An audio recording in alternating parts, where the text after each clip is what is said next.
For the first time since 2004, the Idaho Vandals are 3-0 in Big Sky Conference play following a stunning upset of number 3 Montana on Saturday. But now Coach Eck and his 17th ranked Vandals are turning their focus to Portland State on Saturday in the hopes of becoming 4-0 in conference play for the first time since 1994. We just got to keep focusing on the behaviors that are leading to this success that we're having on the field and continuing to do those behaviors. And that'll, again, that'll be the message in our team meeting tonight is, now is not the time to feel good about ourselves and pat ourselves in the back. We got to keep stepping up. Not only are the Vandals ranked now, they also have the FCS National Player of the Week on their team in junior wide receiver Hayden Hatton, who exploded on Saturday for 149 yards and 2 touchdowns. Hayden played very well. He has great hands. He has probably as good a hands as anybody I've seen since in FCS football since like Cooper Kupp, and he makes a lot of plays one-on-one. He's got great body control.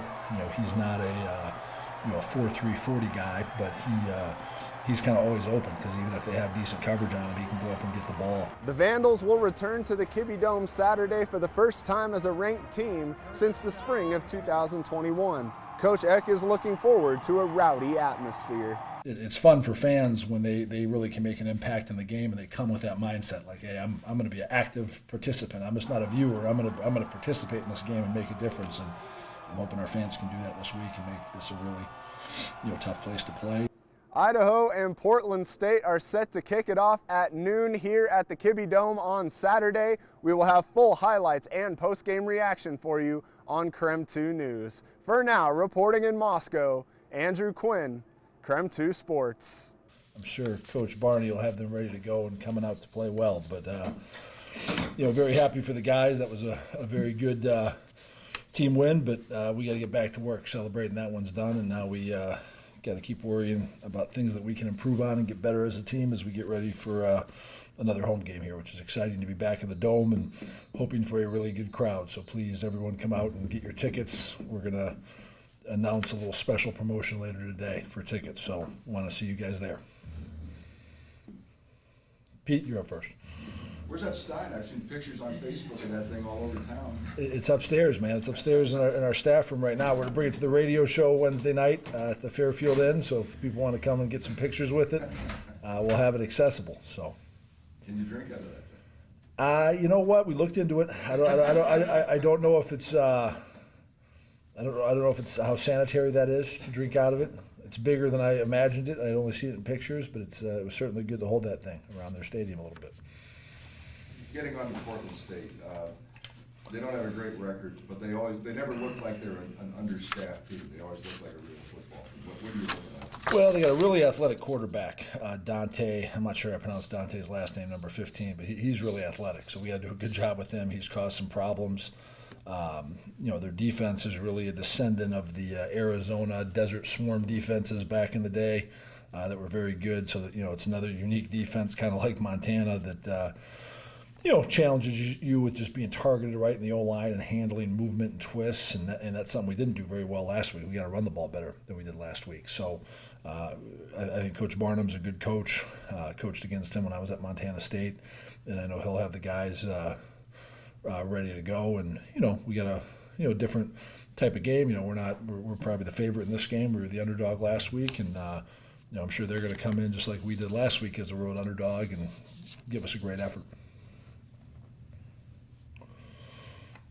Are you scared of a drop off because of this huge win going into a game that's not as thought of? Yeah, I think it's important that we focus on the reason we have played well this year. It's because we've prepared well, we've practiced well, we've taken teams seriously, we've invested and had great preparation during the week. So I think our whole staff needs to be on guard for that this week, that we don't change things as far as how we're preparing. And again, no one's ever made the playoffs in a regular season with 4 wins. So we are not a playoff team yet. We got to get some more wins, and we got a great opportunity to do it at home this week, and we got to go play well and take care of business. You mentioned already that you need to improve the run game this week. I mean, how does that start, and how does that start? Well, I think it's going to be a little bit similar to last week. We got to have a good plan with how we're scheming to run against this team because it's another unusual defense that does a lot of different things. And we got to find some room and some creases for our backs to do that. We got to be physical and finish in the run game a little bit better as well. But it's going to be a challenge. Again, Montana did a great job against us stopping our run game. Those running backs, I mean, the run game struggled, but they did really well in the pass protection game. Kind of talk about how well your backs have been in that aspect. I thought they did a good job. I think Eli Cummings really did a nice job in protection, coming across and picking up some blitzes and things, and that was a challenge. I still gave up 2 sacks, but Montana's a really good pressure team, so I was kind of pleased. And you're going to lose some one-on-one battles. 58 was a great player. He had a great rush on on Hatton's first touchdown where he hit Giovanni as he was throwing, and Giovanni did that. And you're going to lose some of those one-on-one battles. We got to fix the sack in the first half that led to, then we had to kick a real long field goal, I think like a 47-yarder. That was a bust. We didn't pick up the right guy, and that's the stuff that I can't live with. We got to fix those areas where we're targeted wrong with our counts, because that's not, to me, that's stuff we can prevent. We got to do a better job coaching them. We got to do a better job of executing the plan, and those are the things we got to fix. We're not going to be 100% on winning every one-on-one battle, but we got to block the right guy. Speaking of players' performances, Hayden Haddon just got named Big Sky Player of the Week. Kind of speak on his. Well, Giovanni got Player of the Week for the conference. Hatton got National Player of the Week. Hayden played very well. He has great hands. He has probably as good a hands as anybody I've seen since in FCS football since like Cooper Kupp. And he makes a lot of plays one-on-one. He's got great body control. He's not a 4.3 40 guy, but he's kind of always open because even if they have decent coverage on him, he can go up and get the ball.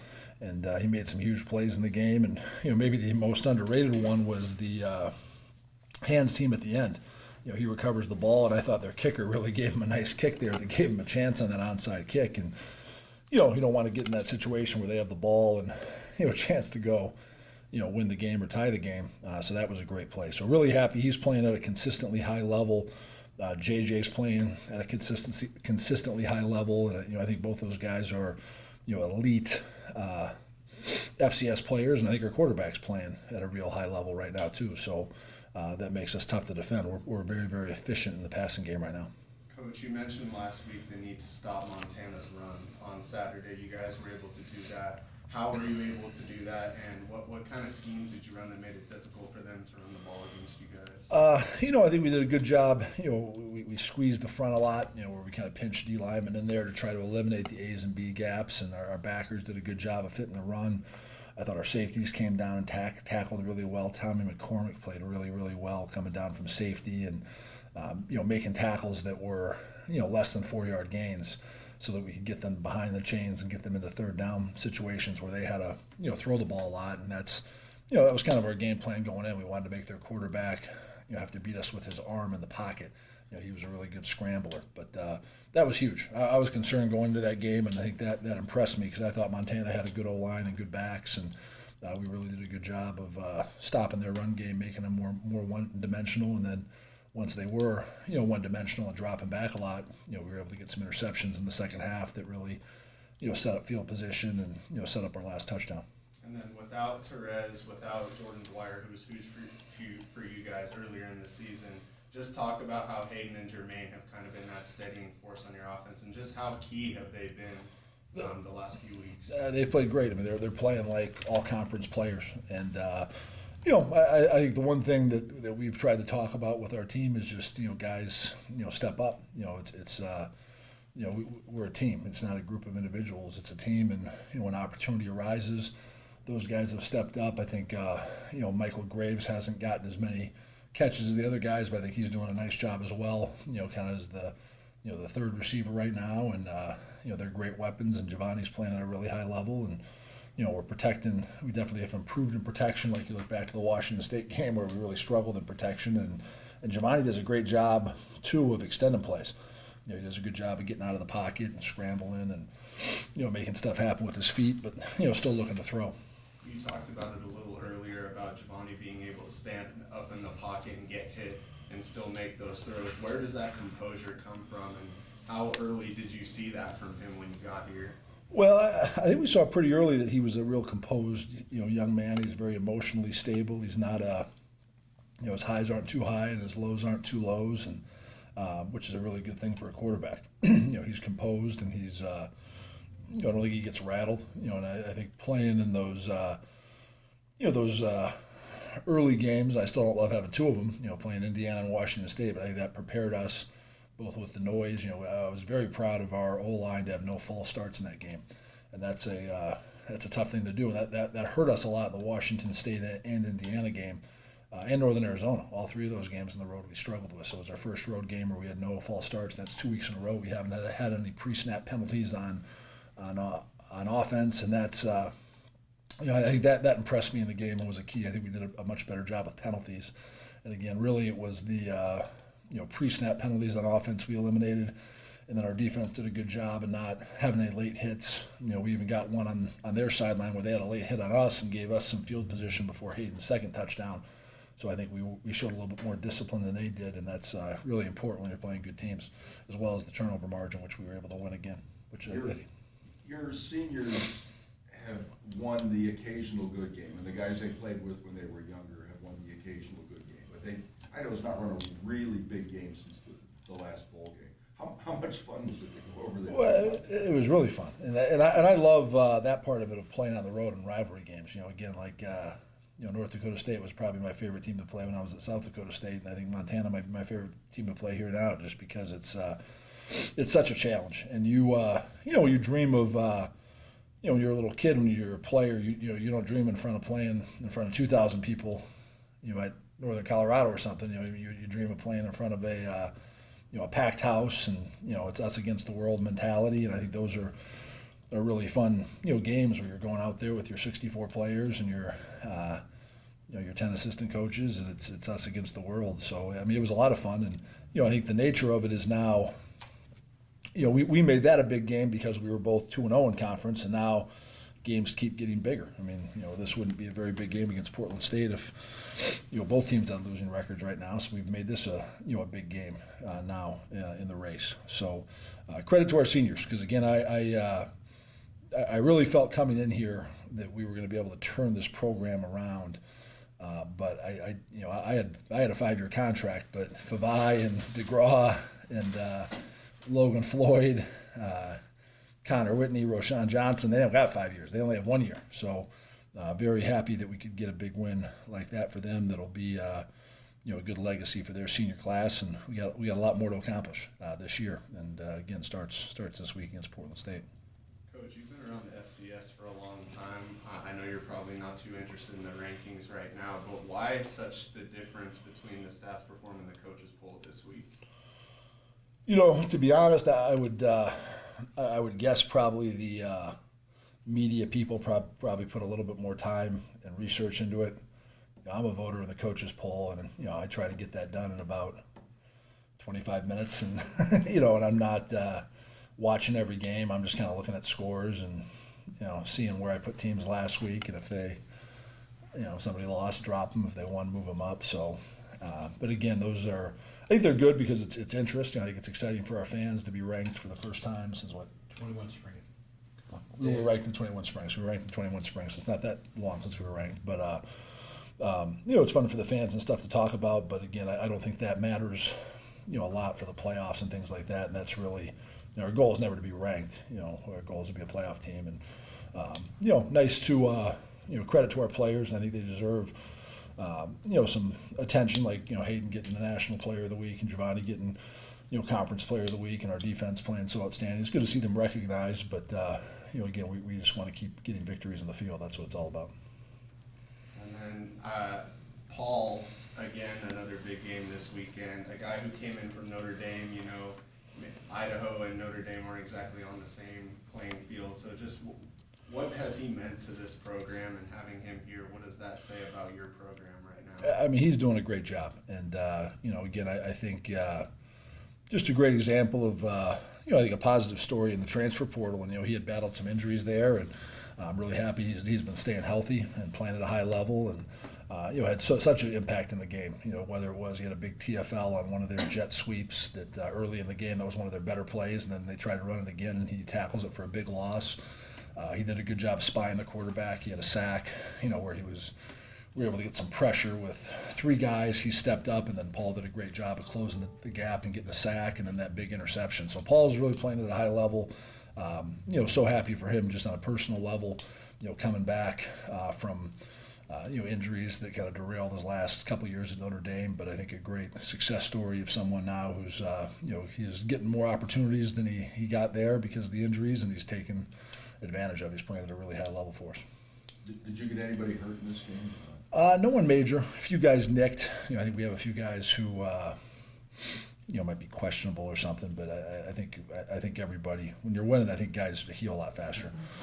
So guys don't want to miss, these games in the Kibbe Dome, especially when it's going to be packed up. So nothing major. So that was encouraging from that game. One of the most impressive things I think Giovanni did was the response after the interception. What was he like on the sidelines, and what can you say about how he responded to that touchdown? Well, I think that's everything we talked about during the week. When you play really good teams on the road, it's not going to be all like sunshine and rainbows. You're going to have they're going to make some plays. 58's a great player, and that was a great play call by their D coordinator to. We were trying to throw a slant, and they dropped the guy right into the window. So I think Giovanni just didn't see him. And we've talked about all year about we have to be resilient. It's not about when bad stuff happens, how do you respond? And for us to go respond and get that touchdown before the half was huge in that game. And then we were able to steal some momentum to start the second half, getting the ball back with a great kick by Logan Prescott and a great recovery there by Sean McCormick. So I think that's probably the most thing I'm proud about as our team is I think we're a mentally tough team, and we're going to battle people. We're not going to lay down or feel sorry for ourselves when something bad happens. We're going to respond, and credit to our team for doing that. That's something we spend a lot of time with. Trish Nash is our performance coach. She meets with the team every Thursday, and I think we are a pretty mentally tough team. Coach, Idaho won 4 games in the 2021 fall. You have 4 wins through 6 weeks. Just talk about the turnaround in this program so far. I know you've got a long way to go and you have bigger goals ahead, but what can you say about that? Just happy for our players. Just happy for the guys that we inherited that have done a good job of buying in what we asked to do, and then also the new guys, like Paul or the Bertram brothers or Giuliano, that they kind of bought into our vision of what we saw coming here, and some of the young guys on offense who are playing, Anthony Woods, and I'd like to single out our Aiden Knappich. He's starting as a true freshman walk-on at tackle, and then playing at their nice stadium, their Washington Grizzly Stadium, and plays well. I just think how good can he get over the next few years? So just really happy for our players, and I think they're doing what we're asking of them, and we're having results, and I think that helps because now the buy-in is even stronger. Our strength coach said we had a great day so far in the weight room this morning, which is good, and that's we just got to keep focusing on the behaviors that are leading to this success that we're having on the field and continuing to do those behaviors. And that'll be the message in our team meeting tonight is, now is not the time to feel good about ourselves and pat ourselves in the back. We got to keep stepping up what we've been doing, and I think that will continue to lead to a success. And then you're a ranked team now. You're coming home this weekend, big game in the Kibbe Dome. What's the message to fans? We need you there, man. We need everybody there. We need to have. I thought our crowd last game for homecoming was amazing, and I'm hoping that the momentum continuing to build with this game will lead to even more of you guys there this week. We had one false start last week, our last home game that we drew from Northern Colorado. Loved to draw 2 false starts, from Portland State this week, and I think it's fun for fans when they really can make an impact in the game, and they come with that mindset like, hey, I'm going to be an active participant. I'm just not a viewer. I'm going to participate in this game and make a difference, and I'm hoping our fans can do that this week and make this a really tough place to play. And our players are excited. I think they love playing in the Dome and playing in front of the fans. So excited for our players to come back, and again, credit to Montana. They have a great atmosphere and a great home field advantage, and I think that's something we want to continue to build here in the Kibbe Dome.